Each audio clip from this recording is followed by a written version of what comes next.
आज ये एक और हम बूस्टअप प्रोग्राम कर रहे हैं। क्या हाल है आप सबके? मेरा नाम डॉक्टर एनके शर्मा है। 650 प्लस प्रोग्राम में ये हमारा आखिरी सेशन है। देखिए, बहुत हमने अपनी तरफ से कोशिश की कि we should be able to add something to your preparation for the NEET entrance that is going to happen on 3rd of May। तो मुझे पूरा भरोसा है हम कुछ हद तक अपने मकसद में कामयाब हो पाए होंगे और हमने आपका ध्यान उन इम्पॉर्टेंट चीज़ों की तरफ ज़रूर दिला दिया होगा जो कि एग्ज़ाम के पॉइंट ऑफ व्यू से काफ़ी इम्पॉर्टेंट हैं।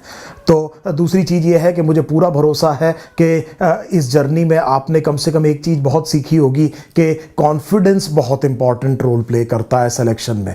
नॉलेज तो चाहिए ही, लेकिन उस नॉलेज की एप्लीकेशन बहुत ज़रूरी है। एग्जामिनेशन हॉल में जहाँ पर बहुत ज़्यादा स्ट्रेस है, जहाँ पर प्रेशर बहुत ज़्यादा है, वहाँ पर आपकी परफॉर्मेंस तभी आएगी जब आप बिल्कुल कॉन्फिडेंट हैं और आसानी से फ्लस्टर नहीं होते। और अब आपको ये पता है कि मैंने बहुत मेहनत की है और मैं ज़रूर अच्छा करूँगा। इस पॉजिटिव इंटेंट से अगर आप एग्ज़ाम को अप्रोच करेंगे तो मुझे पूरी उम्मीद है कि कोई वजह नहीं है कि you will not be successful in the entrance exam. मुझे इतनी बात करने के बाद में आज मैं आपको ये बता रहा हूँ कि हम एंडोक्राइन सिस्टम पर ये एक छोटा सा सेशन कर रहे हैं। और एंडोक्राइन सिस्टम में, क्योंकि ये आप जानते हैं कि ये जो सेशन है वो एक दिन डिले है, तो इसमें हमने किया ये, मैंने खुद ये किया कि मैंने बैठ कर के आपका जो एंडोक्राइन सिस्टम है उसमें कुछ टेबल फॉर्म में आपको एक डॉक्यूमेंट दे दिया है। उम्मीद है आपको वो डॉक्यूमेंट मिल गया होगा, आपने पढ़ लिया होगा उस डॉक्यूमेंट को। और उसमें हमने टेबल वाइज कुछ सेग्रीगेशन किया है एंडोक्राइन सिस्टम में कि किस तरह से क्वेश्चंस पूछते हैं, हार्मोन्स कहाँ से सिक्रीट होते हैं, किस केमिकल क्लास के हार्मोन्स हैं, एक टेबल बना दी। फिर हमने कहा मैकेनिज्म ऑफ एक्शन पे कर दिया, कौन से स्टीरॉयड्स हैं, कौन से स्टीरॉयड्स नहीं हैं। फिर हमने ये कर दिया कि हार्मोन्स और उनका एक्शन क्या है, क्योंकि इस तरह मैचिंग का क्वेश्चन आ जाता है। डेफिशिएंसी डिसऑर्डर्स के ऊपर कर दिया, हर एक ग्लैंड के हार्मोन्स को सेग्रीगेट कर दिया कि उनका precisely each and every function क्या है, और वो आपको एक इस फॉर्म में प्रेजेंट कर दिया, टेबुलर फॉर्म में बजाय एक रनिंग टेस्ट फॉर्म के, क्योंकि उसकी पिक्चर बननी दिमाग में ज़्यादा आसान होती है और रिटेंशन के चांसेस ज़्यादा होते हैं। तो अगर आपको टाइम मिले तो प्लीज़ एक बार ज़रूर फीडबैक दीजिएगा कि how was the effort, is it useful और नॉट। तो देखिए, यहाँ पर आज जो मैं इसमें एंडोक्राइन सिस्टम में मेन चीज़ डिस्कस करूँगा that is mechanism of action. सबसे पहले मैं mechanism of action of hormones की बात कर रहा हूँ। Mechanism of action of hormones, तो आप ये जानते हैं कि हार्मोन्स जो हैं वो ट्रेस अमाउंट में प्रोड्यूस होते हैं। फिर ये इतना लार्ज स्केल से असर कैसे आ जाता है? पहले तो एक क्वेश्चन ये भी समझिए, आपकी एनसीईआरटी डिफाइन कर रही है कि hormones are secreted in trace amount, then how can you have a large scale effect of a hormone and some hormones can actually affect almost all cells of the body, then how is it possible? क्या हो रहा है आपकी body में कि ये बड़ी आसानी से इतने सारे वाइड स्प्रेड असर डाल सकते हैं? और इसको समझने के लिए हमें एक और चीज़ देखना पड़ेगा कि ये जो केमिकल मैसेंजर है जिसे हम हार्मोन कह रहे हैं, इनका केमिकल नेचर क्या है। तो अगर आप अपनी एनसीईआरटी देखें तो कुछ हार्मोन्स पेप्टाइड्स हैं। पेप्टाइड्स में जैसे आपका insulin, glucagon, ADH, oxytocin, ACTH, LH, FSH, बहुत सारे हार्मोन्स किस में आ गए? पेप्टाइड में। कुछ हार्मोन्स स्टीरॉयड्स हैं, और स्टीरॉयड्स में केवल 2 हार्मोन्स आते हैं। एक तो जो एड्रिनल कॉर्टेक्स प्रोड्यूस करता है, इनको कॉर्टिकोस्टीरॉयड्स कहते हैं, जिसमें मिनरलोकॉर्टिकॉइड, एल्डोस्टेरॉन, ग्लूकोकॉर्टिकॉइड, कॉर्टिजोल और एड्रिनल एंड्रोजन्स आ गए। और इसके अलावा गोनैड्स प्रोड्यूस करते हैं एंड्रोजन्स टेस्टिस से और ईस्ट्रोजन प्रोजेस्टेरॉन ओवरी से।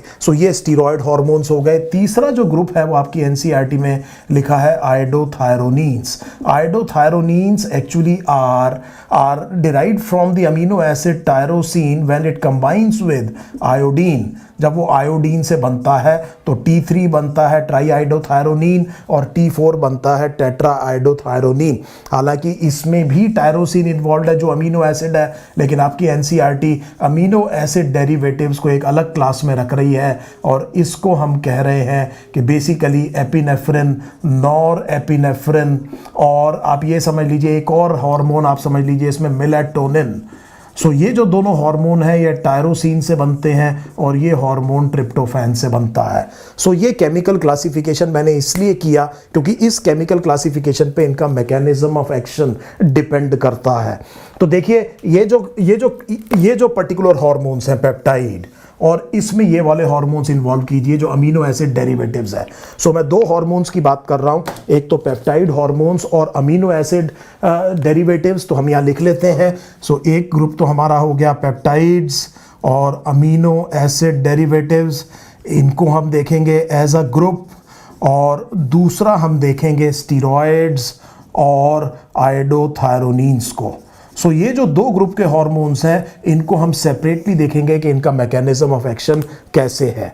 तो मैं पहले ग्रुप की बात करता हूं, पेप्टाइड्स और अमीनो एसिड जो आपने लिखा, अमीनो एसिड डेरिवेटिव, इनका कैसे मैकेनिज्म ऑफ एक्शन है। तो देखिए ये हार्मोन्स लिपिड सोल्यूबल नहीं है।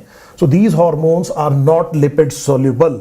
So this group 1 hormone, peptide and amino acid derivatives are not lipid soluble and therefore they cannot enter the cell for the simple reason that the cell is surrounded by a phospholipid bilayer. So cell के across, cell membrane के across वही चीज diffuse कर सकती है जो lipid soluble हो, और ये लिपिड सोल्यूबल नहीं है। तो हम दोबारा लिख रहे हैं कि peptides plus amino acid derivatives, याद रखिए कि इसमें हम ट्राई आइडोथायरोनिन और टेट्रा आइडोथायरोनिन को इस्तेमाल नहीं कर रहे हैं। They can not cross the membrane of this target cell. So इसका मतलब इनके सरफेस के ऊपर, मेम्ब्रेन के ऊपर इसका रिसेप्टर मिलेगा। So the receptor would normally be a protein and this protein is present on the surface of the cell, on the cell membrane. तो हार्मोन आता है और आकर के इस रिसेप्टर से बाइंड करता है। So that means it does not enter the cell, binds to the receptor, and then what happens is that it leads to a series of reactions within the cell membrane. आप जानते हैं cell membrane के अंदर बहुत सारे proteins हैं and proteins are known to have enzymatic actions, और इसकी वजह से मान लीजिए ये स्टिमुलेट हुआ, फिर ये स्टिमुलेट हुआ, और इसकी वजह से ये वाला प्रोटीन स्टिमुलेट हुआ जो आप देख रहे हैं प्रोट्रूड कर रहा है साइटोप्लाज्म में, और इसके एक्टिवेशन की वजह से साइटोप्लाज्म में मान लीजिए X किस में कन्वर्ट हो गया, Y में। तो ये याद रखिएगा कि X सेल में पहले से ही है, Y तभी बनेगा जब ये हार्मोन आकर के अपने रिसेप्टर से बाइंड करके इस पर्टिकुलर स्टेप्स को शुरू करेगा। आई hope this is absolutely clear. इस Y को हम कहते हैं सेकेंड मैसेंजर, इस Y को हम कह रहे हैं सेकेंड मैसेंजर, और ये जो सेकेंड मैसेंजर है वो सारे एक्शन करेगा जो हम किसके एक्शंस जानते हैं, हार्मोन के। और क्योंकि हार्मोन मैसेज यहाँ तक लेके आया है तो आप हार्मोन को फर्स्ट मैसेंजर कहेंगे। So hormone will be the first messenger, the second messenger would be this particular Y। अब देखिए there will be a series, a cascade, आपने ब्लड क्लॉटिंग में भी कैस्केड शब्द सुना होगा। There will be a cascade of reactions, this will activate some other enzyme, that will activate so many things, and every step the response would be augmented, and therefore a minute quantity of the hormone can actually a huge response in the body. So क्योंकि हर step पर देखिए फिर ये interdependent reaction शुरू हो जाएंगे, एक दो को करेगा, दो तीन को करेगा, और ये कैस्केड है, हर स्टेप पर जो रिस्पॉन्स है वो ऑगमेंट होता चला जा रहा है। तो इस तरह से आप ये देखेंगे कि ये रिस्पॉन्स ऑगमेंट होगा और ट्रेस अमाउंट ऑफ हार्मोन से आपका काम चल गया। सो मुझे उम्मीद है एक तो ये बात आपको समझ में आ गई होगी कि ये कैसे एक्ट करते हैं। एक क्वेश्चन वो ये पूछेंगे कि किसी सेकंड मैसेंजर का नाम बताइए, तो second messenger would B cyclic AMP, adenosine monophosphate, आप बहुत अच्छी तरह से जानते हैं इसको, साइक्लिक ग्वानोसिन मोनोफॉस्फेट, दूसरा ये रहा, तीसरा इनोसिटोल फॉस्फेट, इनोसिटोल फॉस्फेट भी एक सेकंड मैसेंजर है, चौथा एक और है, this is called as diacylglycerol, और पांचवा calcium is a very important second messenger, और एक और आपको बता रहा हूँ nitric oxide which is actually gaseous second messenger and is a vasodilator, और ये एक वेजोडाइलेटर है। सो ये एक इंपॉर्टेंट बात समझ में आ गई। देखिए एक और चीज़ समझिए, एड्रीनलिन, यहाँ से मुझे एक और क्वेश्चन याद आ गया, मैं आपको बता रहा हूँ कि एड्रीनलिन हार्ट के ऊपर जब इसका असर होता है तो एक्साइटेटरी है, it increases the heart rate as well as the strength of the heart beat.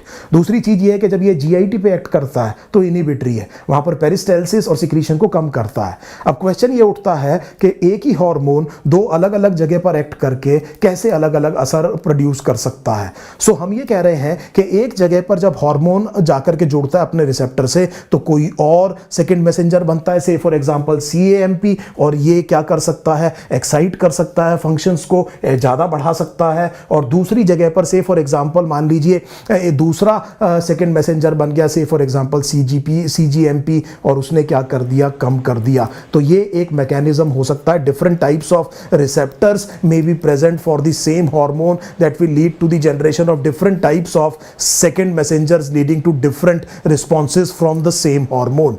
ये बात आपको अच्छे से समझ में आ गई होगी कि ये किस तरह से पॉसिबल है। So I hope this thing is absolutely clear. अब हम दूसरे ग्रुप की बात करते हैं जिसमें हमने ये कहा कि आइडोथायरोनीन्स हैं और साथ में स्टीरॉइड्स हैं जो एड्रिनल कॉर्टेक्स प्रोड्यूस करता है। ये जो unlike this first group, these hormones are lipid soluble. So if they are lipid soluble, that means they are able to enter the cell. So इसका मतलब ये वाले हॉर्मोन्स सेल के अंदर एंटर कर जाते हैं और इनका रिसेप्टर इंट्रासेलुलर है। वो साइटोप्लाज्म में भी हो सकता है और बहुत सारे केसेस में न्यूक्लियस में भी हो सकता है, लेकिन हमने ये कहा कि ये बाइंड करते हैं इंट्रासेलुलर रिसेप्टर से, और इस इंट्रासेलुलर रिसेप्टर से जब हार्मोन ने बाइंड किया, then this combination actually gets attached to the DNA and basically regulates gene expression. And basically regulates gene expression. This is the mechanism of action of the second group of hormones. तो ये जो second group of hormones हैं, ये इस तरह से काम करते हैं कि ये सेल के अंदर घुसते हैं। इनका रिसेप्टर जैसा मैंने आपसे कहा साइटोप्लाज्म में भी हो सकता है, न्यूक्लियस में भी हो सकता है, और ये जो कॉम्बिनेशन है फिर DNA से बाइंड करके रेगुलेट करता है जीन एक्सप्रेशन को। इमीडिएटली आप you can understand that there would be a latency in the onset of action. Onset of action में थोड़ा सा देर लगेगा, इसमें टाइम लगेगा। ट्रांसक्रिप्शन होगा, पोस्ट ट्रांसक्रिप्शनल मॉडिफिकेशन होगा, ट्रांसलेशन होगा, पोस्ट ट्रांसलेशनल मॉडिफिकेशन होगा, फिर इस प्रोटीन का अपना एक्शन होगा। This will take time. इसीलिए जैसे एक्यूट सीवियर ब्रोंकियल अस्थमा में अगर आपको ब्रोंकोडाइलेशन करना है, लाइफ थ्रेटनिंग कंडीशन है, adrenaline may be a better drug than the steroids which are actually very potent anti inflammatory but may take time in the onset of action. So मुझे उम्मीद है ये बात भी आपकी समझ में आ गई होगी कि किस तरह से एंजाइम्स जो हैं वो बेसिकली हार्मोन्स जो हैं वो बेसिकली एक्ट करते हैं। दूसरी चीज एक और बात समझिए, almost all enzymes are regulated by feedback control. So that means कि जिस टाइम पर हार्मोन की जरूरत पड़ती है, से फॉर एग्जांपल कुछ हार्मोन्स ह्यूमोरल स्टिमुलाई से रिलीज होते हैं, जैसे फॉर एग्जांपल इंसुलिन।